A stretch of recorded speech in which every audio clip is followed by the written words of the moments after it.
choice depends on distinguishing one thing from another.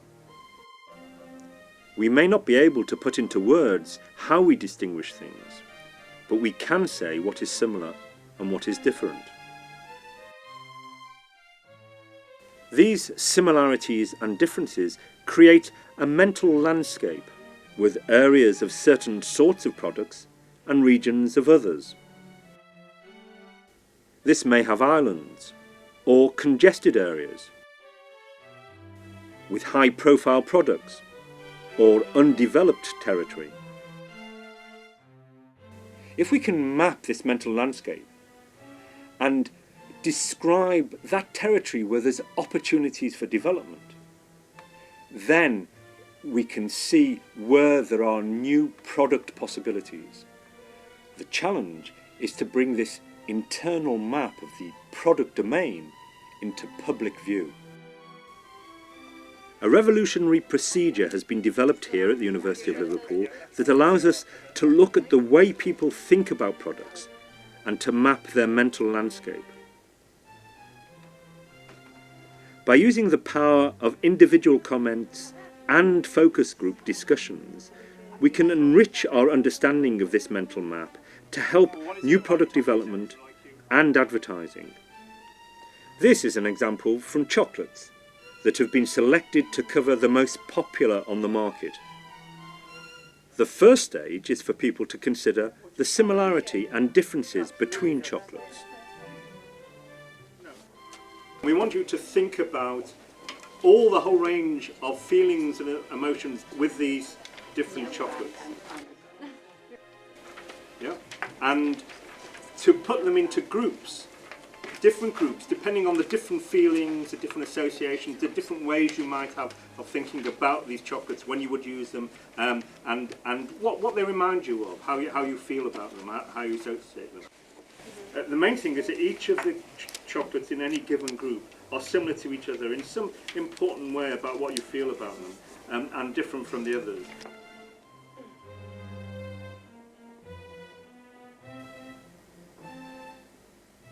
This gives us each person's own views about the similarities and differences between each of the products. Each person may be different, but there will be some overlap because they come from the same broad social group.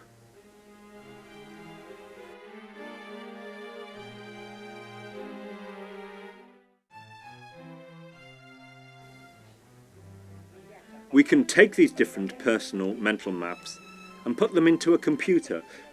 We do this by taking each person's judgment and using them to give a code for each chocolate. We can then combine these codes across any mixture of people. The computer then gives us a summary of the distinctions people make as if it were a combination of all their mental maps. We can turn this computer printout into a map of actual chocolates.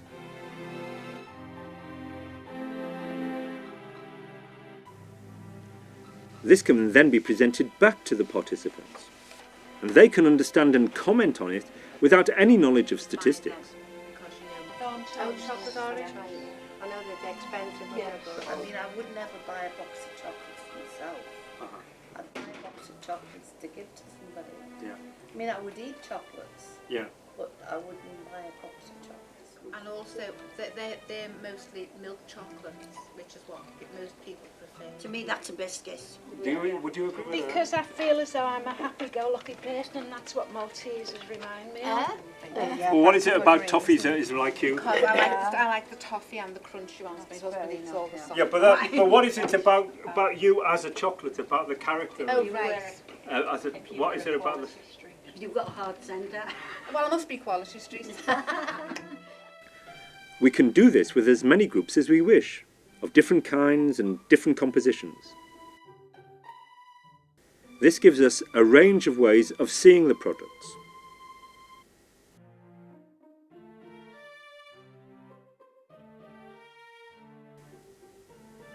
We can use a computer to combine these to get an overall map.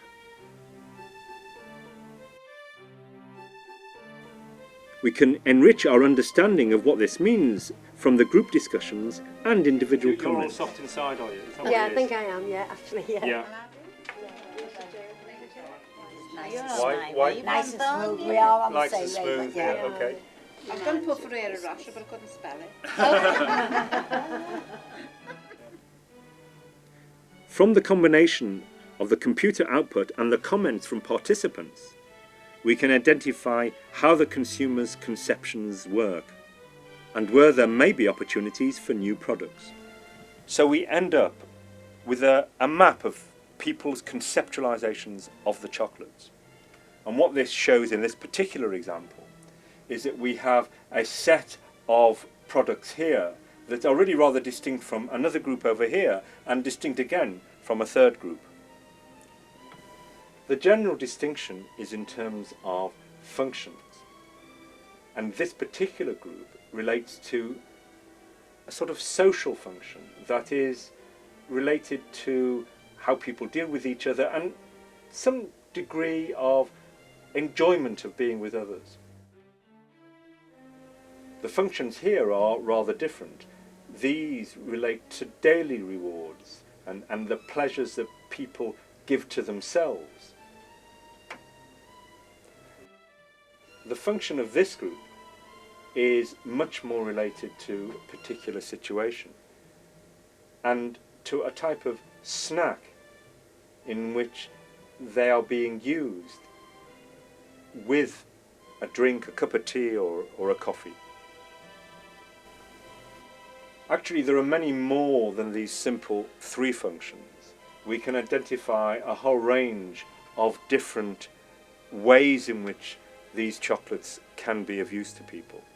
We can explore these functions and uses by looking at the detailed comments that people make in the group discussions and in their individual writing, so that we can take a particular group of these more luxurious, significant chocolates and see that they are described to give for a birthday present, or they tend to be for women, or they're to share with friends. Some people, of course, see them as a sheer luxury, not to share, or as a surprise that people might enjoy. In contrast to these rather special occasions are the chocolates that are used on a day-to-day basis by individuals, often as a snack. These are really bites that are described as with afternoon tea, or that you can eat easily in the car, or that you can see when you go for petrol. To replace a meal when busy, these have a quite different function. Having established people's concepts and general descriptions of the uses and functions and meanings of these different chocolates, we can now identify areas in which there are currently no products. This allows us to define what may sit in that area by looking at the products on either side of it. We need other information to enrich our understanding of these products. But for example, here we can see that we have this new generation of chocolates that have an orientation, a way of being described that relates to some degree to their health, more healthy qualities, as opposed to these chocolates that are more for specialist occasions and to share with others. So this begins to point to a product that really may have some of the qualities of these newer tasting chocolates, but be for special occasions.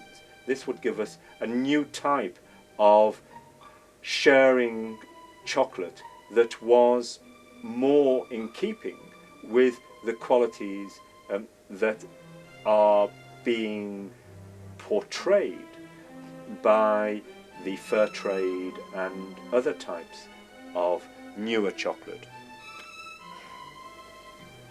Another interesting example is revealed by this gap here that is between products that people grab on the run to satisfy themselves, as opposed to these more luxurious products that they see as something that is more rewarding, richer and more special.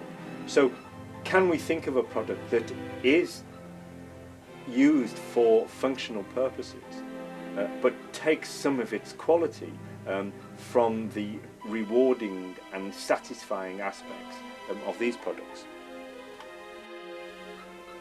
These numbers indicate how frequently these products are being bought. They're a broad indication of market share. So these numbers help us to identify where there would be a bigger marketplace